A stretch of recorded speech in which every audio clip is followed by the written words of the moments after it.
जो कि रूढ़ शब्द है, आप जानते हैं जो पहली हमारी यूनिट है वो है भाषा विज्ञान की। उसमें भाषा से रिलेटेड क्वेश्चन तो पूछे ही जाते हैं, बल्कि उसी के अंदर जो व्याकरण होती है उससे भी क्वेश्चन पूछे जाएंगे। तो निम्नलिखित में से कौन सा शब्द है जो कि रूढ़ है? तो रूढ़ शब्द, सबसे पहले तो आपको ये पता मतलब जान लेना है कि रूढ़ शब्द क्या होते हैं।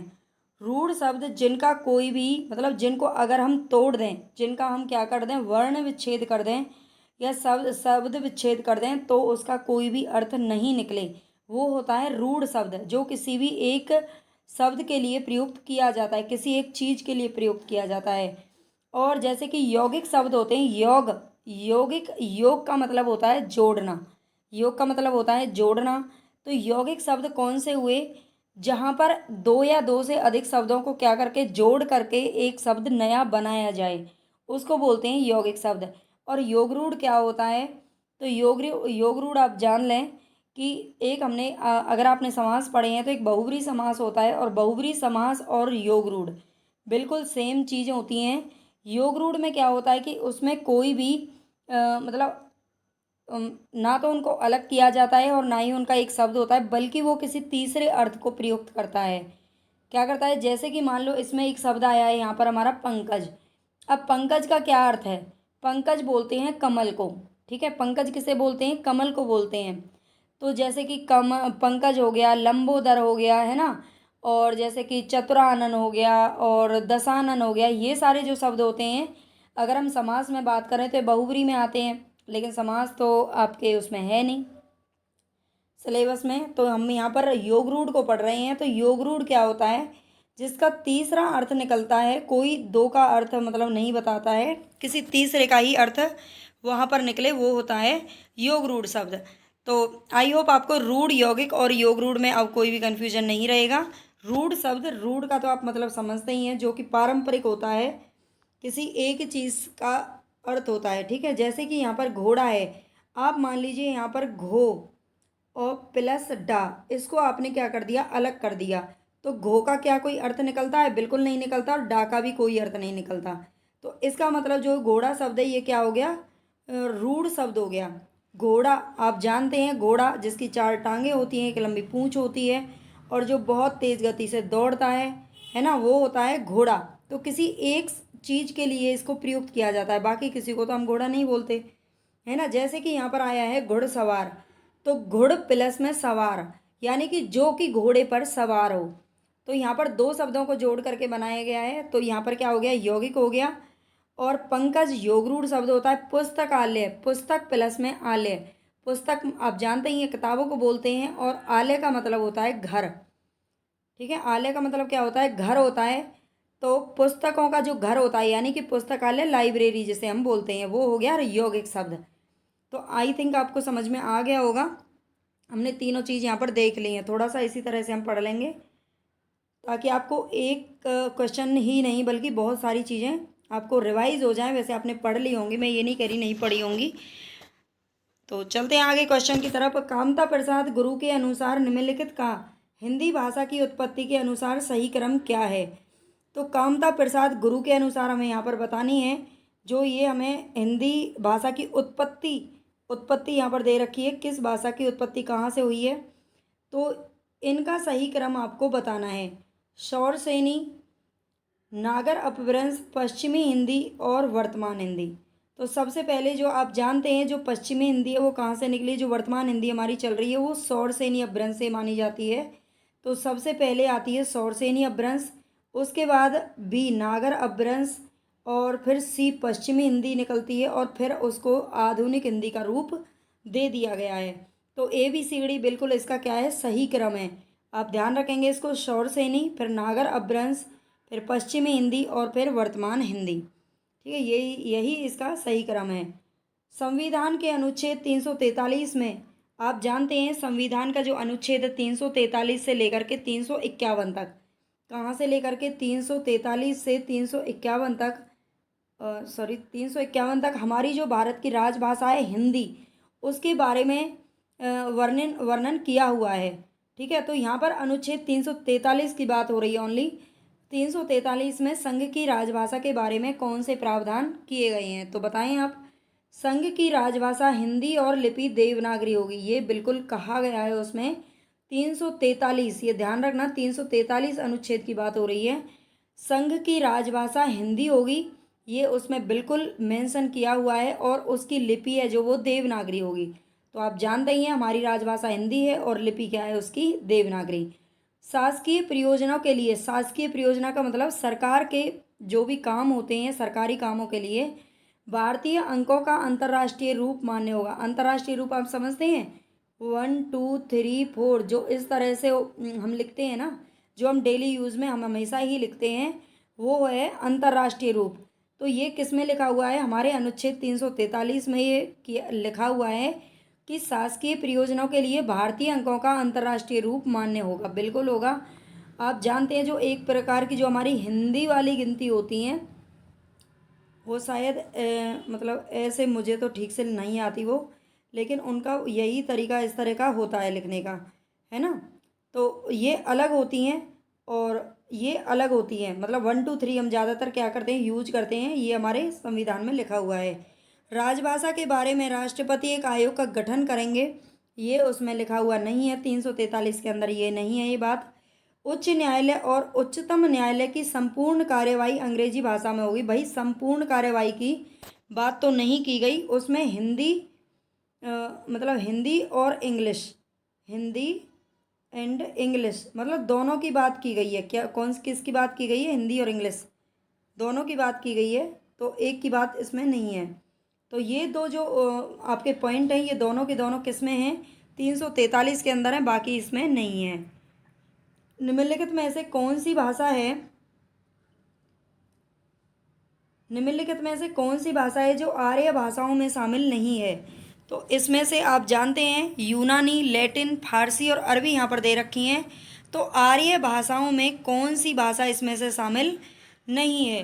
तो इसमें आर्य भाषाओं में यूनानी शामिल है, लैटिन शामिल है ना, फारसी भी शामिल है।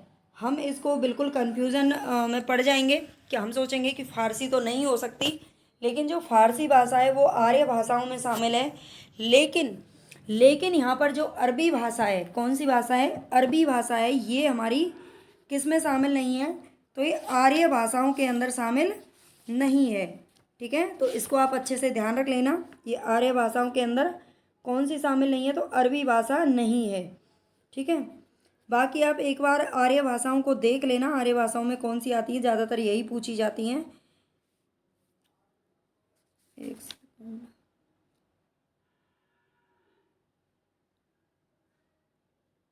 और आधुनिक जो आर्य भाषाएं हैं उनको भी एक बार देख लेना। आधुनिक आर्य भाषाओं की अगर हम बात करें, आधुनिक तो ये कौन सी हैं, इनमें हिंदी आती है, आप जानते हैं हिंदी तो होगी होगी, और हमारे देश की जो है बांग्ला है ना, गुजराती है, कौन सी शायद आपको समझ में नहीं आ रहा होगा लिखा हुआ, गुजराती है, पंजाबी और सिंधी हैं इसके अलावा। ठीक है, ये हमारे आधुनिक आर्य भाषाओं के अंदर आती हैं। ठीक है, तो आगे आपको समझ में जो अरबी भाषा है वो नहीं है, बल्कि फारसी भाषा शामिल है, इसका ध्यान रख लेना, बाकी तो पहचान में आ ही जाती है। पाणिनि ने किस ग्रंथ के द्वारा भाषा को एक रूपता देने का प्रयास किया था। तो आप जानते हैं पाणिनि का ग्रंथ कौन सा है जो कि भाषा से संबंधित है, भाषा विज्ञान से। तो पाणिनि ने लिखी थी अष्टाध्यायी, कौन सी लिखी थी, अष्टाध्यायी जो लिखी गई है, ये किसके द्वारा लिखी गई है, पाणिनि के द्वारा। और ये जो ग्रंथ है ये भाषा विज्ञान से संबंधित ग्रंथ है। ठीक है, व्याकरण से संबंधित ग्रंथ है, ये ध्यान रख लेना। भरत मुनि ने अपभ्रंश को क्या नाम दिया है। तो अपभ्रंश आप जानते हैं जो कि हमारी पहले संस्कृत भाषा है ना, वैदिक संस्कृत, लौकिक संस्कृत, फिर पाली आती है, फिर प्राकृत आती है, प्राकृत के बाद अपभ्रंश आती है, और अपभ्रंश से अभट्ट, और अब ये हिंदी। ठीक है, तो ये भरत मुनि ने अपभ्रंश को क्या नाम दिया है, तो ये दिया है लोक, देश, जन या अशुद्ध भाषा, नहीं ये देश भाषा का नाम दिया है। किसका नाम दिया है, भरत मुनि जी ने। भरत मुनि आप जानते हैं जो नाट्य शास्त्र के रचयिता हैं, है ना, तो इन्होंने अपभ्रंश को जो नाम दिया है वो है देश भाषा नाम। ठीक है, हिंदुस्तानी भाषा का रूप क्या है, या हमारी जो हिंदुस्तानी भाषा है जो हम बोलते हैं, तो इसका रूप क्या है, हिंदुस्तानी भाषा का रूप, तो हिंदी उर्दू मिश्रित या दक्षिणी हिंदी संस्कृत निष्ठ या ब्रज अवधि का मिश्रित रूप। तो ये किसका मिश्रित रूप है? हम आप कभी भी देख लेना, जब हम हिंदी बोलते हैं तो बहुत सारे उसमें शब्द उर्दू से लिए हुए हैं। कहाँ से? उर्दू से। लेकिन जिनका हमें क्या है पता ही नहीं, जैसे कि अदालत हो गया है ना, और मतलब अदालत है, दरबार है, बहुत सारे शब्द ऐसे हैं जो हम उर्दू के यूज करते हैं, लेकिन हमें उनका क्या है, उत्पत्ति का स्थान पता ही नहीं है। तो ये हिंदी उर्दू मिश्रित भाषा है, हिंदुस्तानी जो भाषा है। ब्राह्मी लिपि के विकास का अनुक्रम क्या है? आप जानते हैं जो हमारी देवनागरी लिपि है, जो कि हिंदी की लिपि है, ये ब्राह्मी लिपि से निकली हुई है। तो ब्राह्मी लिपि का विकास पूछ रहा है। ब्राह्मी लिपि सबसे पहले, और इसके बाद गुप्त लिपि, कुटिल लिपि, और फिर आई देवनागरी लिपि। तो ये ध्यान रखना, ब्राह्मी लिपि हम बहुत ज़्यादा टाइम नहीं मतलब खींचेंगे यहाँ पर, सारे ऑप्शन पढ़ करके आप जो मेन है उसी को आप अच्छे से ध्यान रख लेना। भले यहाँ पे ऑप्शन दे रखे हैं, आप अपना मतलब रिवीजन कर लेना, पॉज करके आप लगा लेना आंसर। बाकी ब्राह्मी लिपि, और इसके बाद ब्राह्मी जो थी ना वो गुप्त हो गई। क्या हो गई? गुप्त। गुप्त का मतलब होता है छिपना।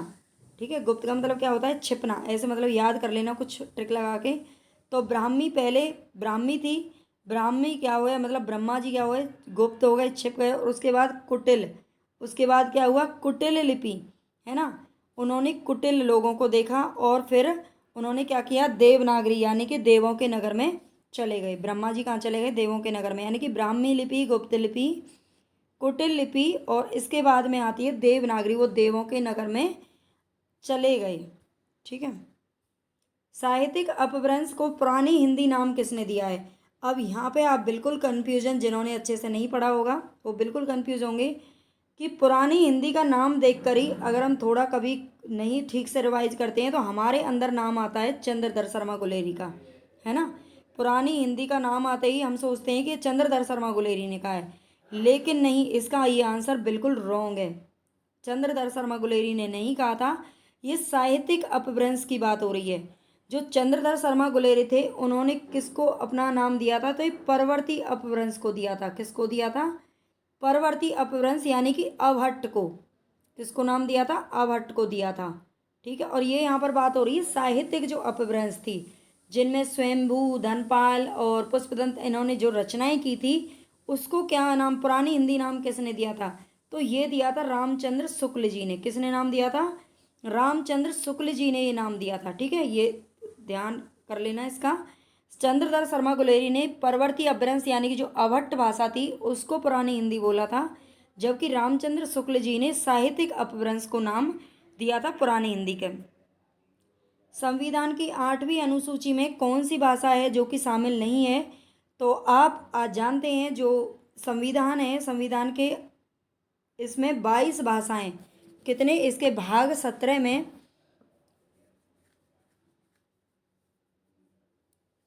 22 भाषाओं का क्या दे रखा है? संविधान की 8वीं अनुसूची में तो कौन सी भाषा इसमें से शामिल नहीं है? आप जानते हैं कि यहाँ पर 22 भाषाओं का उल्लेख किया गया है और 343 में बताया गया है कि हमारे जो संविधान की भाषा रहेगी, संविधान में हिंदी भाषा को क्या बताया गया था? राजभाषा बना दिया गया था। ठीक है। तो 8वीं अनुसूची में 22 भाषाओं का उल्लेख है, उनमें से यहाँ पर कुछ भाषाएं दे रखी हैं और बताइए इनमें से कौन सी भाषा है जो कि संविधान में शामिल नहीं है, संविधान में जिसका उल्लेख नहीं किया गया है।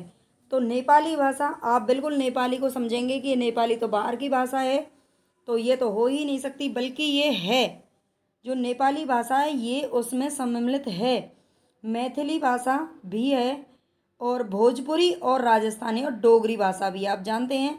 लेकिन जो भोजपुरी और राजस्थानी, सी और डी दोनों ही इसका आंसर आएंगे, क्योंकि भोजपुरी का भी वर्णन उसके अंदर नहीं है और राजस्थानी का भी नहीं है। राजस्थानी को संविधान में लाने की बात चल रही है, काफ़ी दिनों से इस पे बातचीत हो रही है, लेकिन अभी राजस्थानी भाषा को सम्मिलित नहीं किया है, बल्कि किया जाना चाहिए। मैं तो कहती हूँ, क्योंकि जो राजस्थानी भाषा है वो काफ़ी कुछ लिए हुए है और राजस्थान के लोग काफ़ी हद तक राजस्थानी भाषा में ही बात करते हैं और अच्छी भी है, काफ़ी अच्छी है। बाकी तो सभी अच्छी होती हैं, सबको अपनी अपनी भाषाएं अच्छी लगती हैं। तो भोजपुरी और राजस्थानी ये दो जो भाषाएं हैं वो 8वीं अनुसूची में शामिल नहीं हैं। किस विद्वान ने उक्ति व्यक्ति प्रकरण की भाषा को प्राचीन कोसली कहा है? तो ये ध्यान रखना, किस विद्वान ने उक्ति व्यक्ति प्रकरण, उक्ति व्यक्ति प्रकरण आप जानते हैं ये क्या है, एक ग्रंथ का नाम है जो कि दामोदर कवि का है, ये भी ध्यान रख लेना। ये ग्रंथ किसके द्वारा लिखा हुआ है? दामोदर कवि के द्वारा लिखा हुआ है।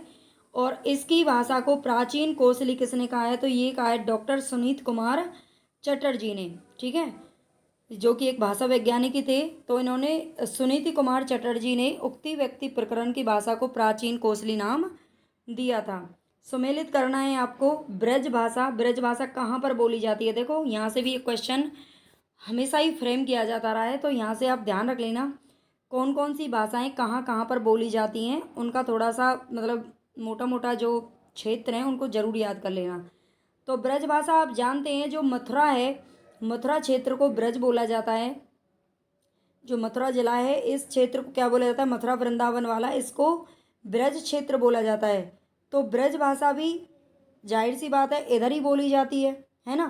तो ये मथुरा साइड में, अलीगढ़ साइड में और हाथरस अगर आ जाए, ये जो इस जगह पर कहीं कहीं आगरा में भी बोली जाती है। तो ये यहाँ पर आप ध्यान रखना ब्रज भाषा कहाँ पर बोली जाती है? अलीगढ़ इसमें दे रखा है आपको। तो अलीगढ़ में, मथुरा में, है ना, और हाथरस में, हाथरस कांड के नाम से शायद आपको याद आ जाए, हाथरस एक जगह है। तो इन जगहों पर क्या बोली जाती है? ब्रज भाषा बोली जाती है। और अगर बात करें राजस्थान का जो भरतपुर है उसमें भी, क्योंकि जो भरतपुर है वो बिल्कुल मथुरा से टच होता है, मथुरा से अपनी सीमा बनाता है, तो वहाँ भी कुछ मतलब ये भाषा बोली जाती है। अगर कभी नाम आ जाए तो ध्यान रखना, भरतपुर राजस्थान का क्षेत्र है। और भोजपुरी, भोजपुरी कहाँ पर बोली जाती है? तो भोजपुरी आप जानते हैं ये छपरा साइड में बोली जाती है, बिहार की बोली है ये।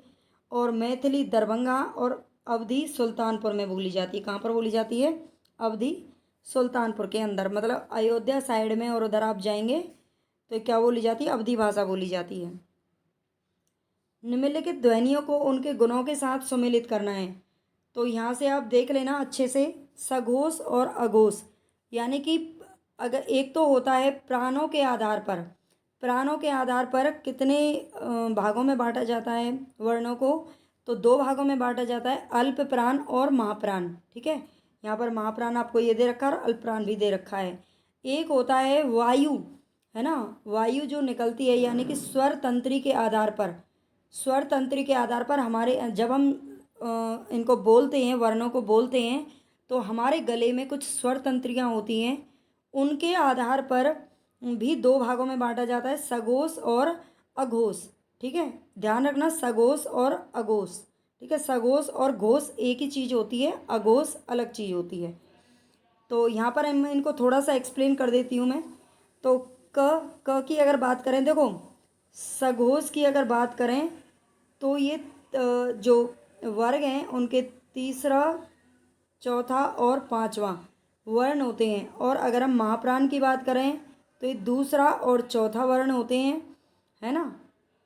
जो व्यंजन है ये उनकी बात हो रही है वर्गों में, बाकी इनको आप अच्छे से याद रख लेना। बाकी जो स्वर होते हैं वो स्वर अल्प प्राण के अंदर आते हैं सारे के सारे, और यर अलव भी अल्प प्राण में आते हैं। बाकी श श महाप्राण के अंदर आते हैं। जो ऊष्म व्यंजन है वो भी महाप्राण के अंदर आते हैं, और जो अंतस्थ व्यंजन है वो अल्प प्राण के अंदर आते हैं। बाकी जो 4 वर्गों के 5 वर्ग हैं उसमें, है ना, 5 वर्ग व्यंजनों के होते हैं। आप जानते होंगे स्पर्श व्यंजन जिनको कहते हैं, उसमें से ये बात हो रही है।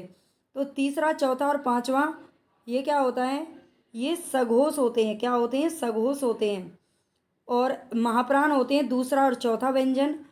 और अघोष की हम बात करें तो अघोष कौन से होते हैं? पहला और दूसरा, ठीक है, पहला और दूसरा होते हैं जो अघोष होते हैं। और इसके अलावा अल्प प्राण की बात करें तो अल्प प्राण कौन से होते हैं? तो ये होते हैं पहला, तीसरा और पांचवा वर्ण, ठीक है, पहला, तीसरा और पांचवा वर्ण। तो आई थिंक आपने ये मतलब देख लिया होगा, पढ़ा होगा पहले, तो उसमें से आपको थोड़ा सा रिवाइज हो जाएगा, बस इसलिए यहाँ पर मैंने ये दे दिया था। अब देखते हैं हम यहाँ पर क दे रखा है, यहाँ पर क कबूतर, है ना। अब भाई क कबूतर को मिलाई अभी हमने बताया था, जो पहला और दूसरा जो वर्ण होते हैं, ये पहला वर्ण है क और ख दोनों ही, तो जाहिर सी बात है क और ख दोनों एक ही चीज़ होंगे, है ना। या तो दोनों ही अघोष होंगे या दोनों ही सघोष होंगे। तो पहला और दूसरा जो वर्ण होते हैं, ये क्या हो गया, पहला वर्ण, और ये क्या हो गया, दूसरा वर्ण, है ना। तो ये दोनों क्या हो गए, अघोष हो गए। क्या हो गए, अघोष। ठीक है, इनको बोलने में हमारी जो स्वर तंत्री होती है उनमें कंपन नहीं होता है, ध्यान रखना। तो ये क क्या हो गया, अघोष हो गया। और अघोष के साथ साथ, सॉरी कहाँ जा रहा है भाई, तो अघोष के साथ क्या होता है, ये अल्प प्राण भी होता है। क्या होता है, अल्प प्राण। क्योंकि ये पहला वाला वर्ण है, इसलिए पहला, तीसरा और जो पांचवा वर्ण होता है, ये कौन सा होता है, अल्प प्राण का होता है। और अघोष पहला और दूसरा होता है, तो पहला है इसलिए अघोष है। अब आती है ख खरगोश की बात। अब ख खरगोश को आप समझ लीजिए, ये भी अघोष है ना, लेकिन ये महाप्राण है। क्या है, ये महाप्राण है, ये अल्प प्राण नहीं है। क्योंकि इसको बोलने में हमें क्या लगाना पड़ता है, ज़्यादा जान लगानी पड़ती है। ठीक है, जिनमें ज़्यादा जान लगानी पड़ती है, ज़्यादा बल लगाना पड़ता है, वो महाप्राण होते हैं। ग, अब ग क्या होगा, तीसरा वर्ण होगा। ग क्या है, तीसरा वर्ण है ना। और तीसरे की अगर बात करें, देखो क ख ग और यहाँ पे हो गया घ। ठीक है, पहला, दूसरा, तीसरा और चौथा। एक और होता है, पीछे लिख लेना यहाँ पर, न। ये होता है पांचवा। ये पांच होते हैं एक वर्ग में, पांच व्यंजन होते हैं। तो यहाँ पर क और ख क्या होते हैं, ये दोनों अघोष हो गए और ये तीनों हो गए सघोष। तो ग हो गया, ये सघोष होगा, जाहिर सी बात है। यहाँ पे आप चाहो तो सघोष लिख सकते हो, चाहो तो घोष रहने दे सकते हैं, दोनों ही बोलते हैं इसको। तो ग क्या हो गया, सघोष तो होगा ही होगा, लेकिन ये अल्प प्राण होगा या महाप्राण, ये देखना हमें पड़ेगा। तो जो ग है वो क्या होगा, अल्प प्राण होगा, महाप्राण नहीं होगा, क्योंकि ये तीसरा व्यंजन है, इसमें कोई जोर नहीं लगाना पड़ता। अब आई घ की बात, तो घ में महाप्राण है और ये सघोष भी है। ठीक है, तो आई थिंक आपको समझ में आ गया होगा, समझाने की ही कोशिश कर रही हूँ बस, कि आपको समझ में आ जाए अच्छे से। निम्नलिखित में से कौन सा पश्च स्वर है, आप जानते होंगे, जो पश्च पश्च स्वर है, यानी कि अग्र, मध्य और पश्च। ठीक है, जिह्वा के आधार पर ये बांटे जाते हैं, किसके आधार पर,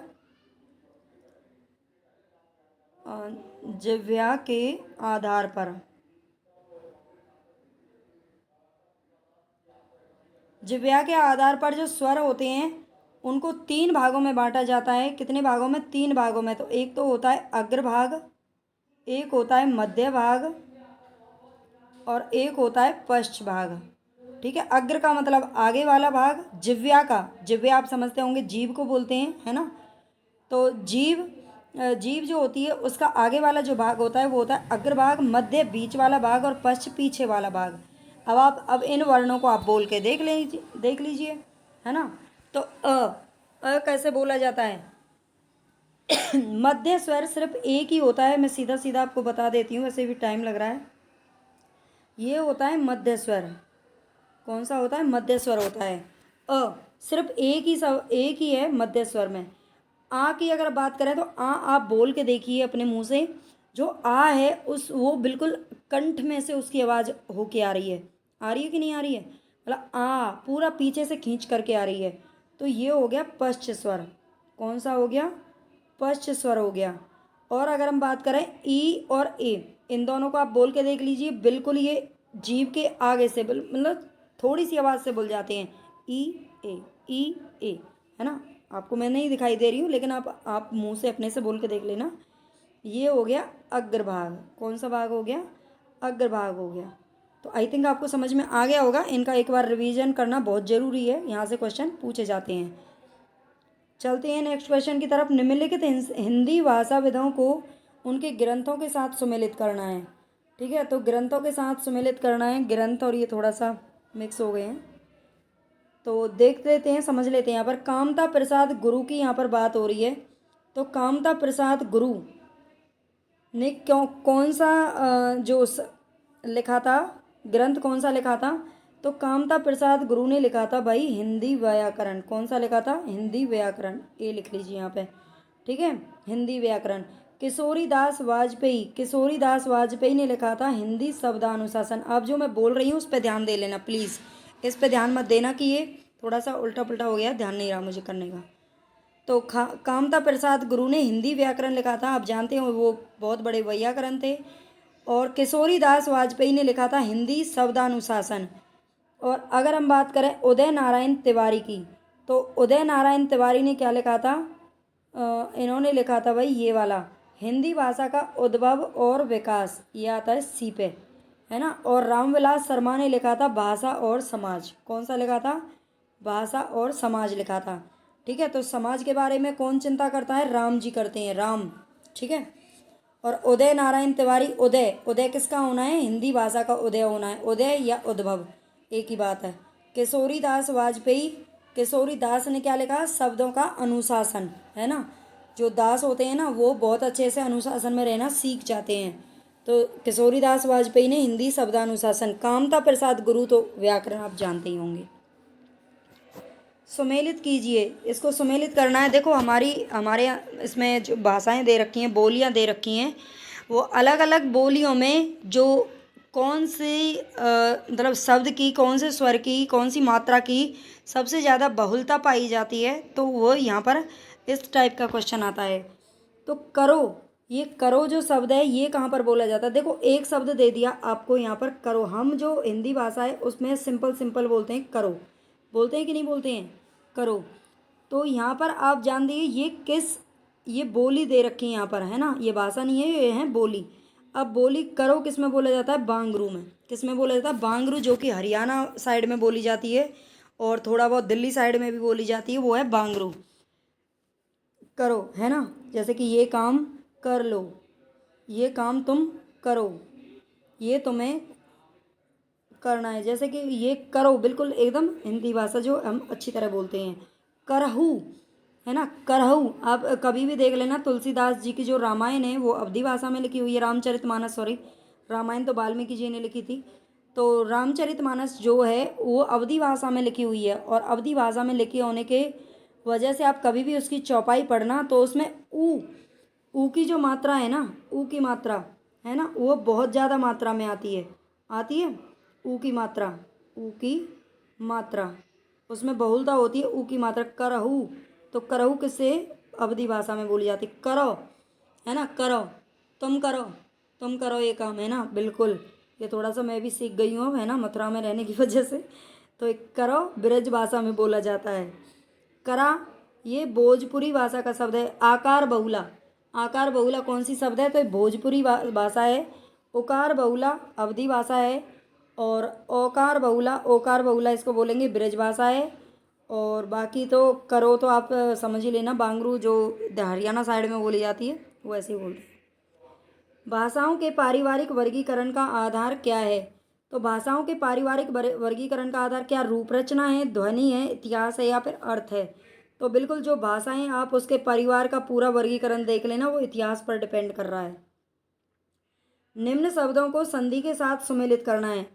आपके सिलेबस में है संधि, तो संधि का एक क्वेश्चन हमने यहाँ पर लिया है। एक एक टॉपिक तो मैं नहीं पढ़ा पाई हूँ। जैसे ही आपका यूजीसी नेट का पेपर हो जाएगा तो मैं हिंदी व्याकरण की कुछ मतलब क्लास लूँगी, वो भी टॉपिक वाइज हम पढ़ेंगे बिल्कुल ट्रिक के साथ, बहुत अच्छे से। तो संधि की अगर हम बात करें तो देखो दीर्घ संधि कौन सी है इनमें? निरोग। सबसे पहले आप निरोग को ले लीजिए। अगर निरोग का आप संधि विच्छेद करेंगे तो क्या होगा? नी प्लस में रोग, नी प्लस में रोग। तो ये कौन सी संधि हो गई? विसर्ग संधि हो गई। कौन सी? विसर्ग संधि हो गई। दीर्घाकार, दीर्घ प्लस में आकार, दीर्घ प्लस आकार, ठीक है। तो इसमें बड़ी आ की मात्रा, ये क्या आ रहा है? बड़ा आ रहा है, जिसमें बड़ा आ और बड़ी ई आते हैं संधि विच्छेद करते समय। या फिर संधि जहाँ से हम तोड़ते हैं शब्दों को, वहाँ पर बड़ा आ या बड़ी ई दिखाई दे तो वहाँ पे आप सीधा दीर्घ संधि लगा देना। दीर्घ का मतलब होता है बड़ा, और बड़ा आ और बड़ी ई, ठीक है, ये ध्यान रख लेना। दीर्घाकार दीर्घ संधि हो गई। सदाचार, अब सदाचार को अगर हम तोड़ेंगे, है ना, अगर हम सदाचार को तोड़ेंगे तो भाई ये देखो ये चला गया। सदाचार को तोड़ेंगे तो ये व्यंजन शब्दी बनेगी। कैसे बनेगी? सत प्लस में आचार, सत प्लस में आचार, ये ठीक से नहीं बना, जब समझ लेना, है ना। सत प्लस में आचार, तो सत ये क्या है, व्यंजन है, ये क्या है, व्यंजन। और व्यंजन जिसमें आ जाए वो कौन सी होती है, व्यंजन संधि होती है, ठीक है। और व्यंजन भी कैसा है, ये मतलब व्यंजन ही है पूरी तरह से। तो इसमें अगर पूरा सत होता तब नहीं होता। प्रत्येक, प्रत्येक की बात करें तो यन संधि है, जिसमें आधा त, आधा व, आधा य, है ना। इस तरह के जो वर्ड आते हैं य से पहले, मतलब ये शब्द आते हैं, तो ये कौन से होती है, यन संधि होती है। यहाँ पर कौन सी होती है, यन संधि होती है। आई थिंक आपको समझ में, आपने अगर पढ़ा है ना बहुत अच्छे से, तो एक बार में ही समझ में आ जाएगा। बस ये रिवीजन करने के लिए हैं क्लासेस, क्योंकि पेपर बहुत पास आ गया है। खड़ी बोली के लिए सुनीत कुमार चटर्जी ने किस शब्द का प्रयोग किया है? तो खड़ी बोली के लिए जनपदीय हिंदुस्तानी शब्द दिया है, किसने, सुनीत कुमार चटर्जी ने। और इन्होंने ही, आपने पढ़ा था अभी, उक्ति व्यक्ति प्रकरण, जो कि दामोदर व्यक्ति का एक व्याकरण ग्रंथ है, उसको कौशली, कौशली बोली भी बोला था, है ना। और तो ये जनपदीय हिंदुस्तानी सुनीत कुमार चटर्जी ने किसको बोला है, खड़ी बोली को बोला है। उनकी जो भाषा है उसको कौशली भाषा कहा था। कौन सा तत्सम शब्द नहीं है इसमें से? तत्सम और तद्भव ये हमें बहुत ज़्यादा कंफ्यूज करते हैं, और ये पूछे भी जाते हैं हमेशा, है ना। तो इनमें से तत्सम शब्द कौन सा नहीं है? आज्ञा, क्या है, आज्ञा। तो आज्ञा तो क्या है, तत्सम शब्द है ना, ये तो है। सर्व ये भी है, परीक्षा भी है, राय और स्वामी भी है। लेकिन जो राय शब्द है ना, ये किसका है, तद्भव शब्द है। किसका है ये, राय, ये तद्भव शब्द है, ठीक है। बाकी के तत्सम शब्द है। थोड़ा सा और देख लेते हैं हम यहाँ पर, थोड़ा सा मैंने यहाँ पर जो इम्पोर्टेंट था वो दे दिया था। हिंदी की प्रमुख बोलियों के नामकरण करता, अभी हमने देखे थे ऊपर, है ना, एक दो क्वेश्चन ऐसे पूछे गए हैं। तो कौरवी खड़ी बोली का नाम किसने, इनके नामकरण करता कौन है, मतलब कौन सी भाषा का नामकरण किसके द्वारा किया गया है? तो कौरवी, कौरवी नाम सबसे पहले किसने दिया था, राहुल सांकृत्यायन ने। राजस्थानी नाम दिया था गिरियर्सन ने। डिंगल नाम दिया था बांकीदास ने। बांकीदास एक राजस्थान के ही बहुत बड़े क्या रहे हैं, कवि रहे हैं। ब्रजबुली नाम दिया था ईश्वर चंद्र गुप्त ने। और बिहारी नाम किसको दिया गया है? तो ये ग्रियर्सन ने दिया था बिहारी नाम भी। भोजपुरी रेमंड ने दिया था, किसने दिया था, रेमंड ने। और मैथिली दिया था कॉल ब्रंक ने। किसने दिया था, कॉल ब्रुंक ने, ठीक है। तो इनको भी ध्यान रख लेना। बाकी इतना ही काफ़ी है, काफ़ी कुछ हमने देख लिया है। यहाँ से इस यूनिट से आपको कम से कम 4-5 क्वेश्चन पूछे जाते हैं, तो एक बार अच्छे से आप देख लेना। चलते हैं, धन्यवाद। प्लीज़ जिन्होंने अभी तक सब्सक्राइब नहीं किया है ज़रूर कर लेना, बहुत टाइम लगता है एक एक वीडियो बनाने में, आप समझ सकते हैं। तो प्लीज़ थोड़ा सा सपोर्ट करें, ज़्यादा से ज़्यादा शेयर करें। धन्यवाद।